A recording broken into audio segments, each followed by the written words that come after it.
તો હવે આવું રગડા જેવું વાસણનું લિક્વિડ તમને આપી દેવાનું છે પાણીના ભાવની અંદર. જેમાં કપડાના આપ્યા હતા ને 300 રૂપિયામાં 10 લીટર, એવી જ રીતે વાસણના લિક્વિડ પણ 300 રૂપિયામાં 10 લીટર. આકાશવાણી થઈ કે શું? પ્રભુ, હું સમજી ગયો શું કરવાનું છે, એ મને ખબર પડી ગઈ. ભાવ ઘટાડવાનો છે ને, નહીં કમાવા દો તમે. હારું બેનો, આપણે 250 રૂપિયાની અંદર 10 લીટર લઈ જાજો.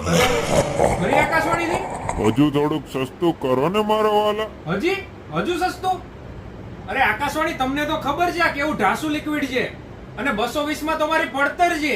એ ભાવે આપી દઈશ તો મને શું વધશે? મારા આદેશનું ઉલ્લંઘન કરી રહ્યા છો. ઠીક છે, તો આકાશવાણી 220 ની અંદર લઈ જાવ બેનો સૂર્યમોલ માંથી 10 લીટર લિક્વિડ 220 રૂપિયા.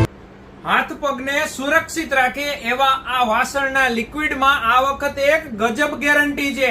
આ લિક્વિડ ન ફાવે ને તો પાછું આપવા નથી આવવાનું, સૂર્યમોલના ગેટ ઉપર ઘા કરી જવાનું છે.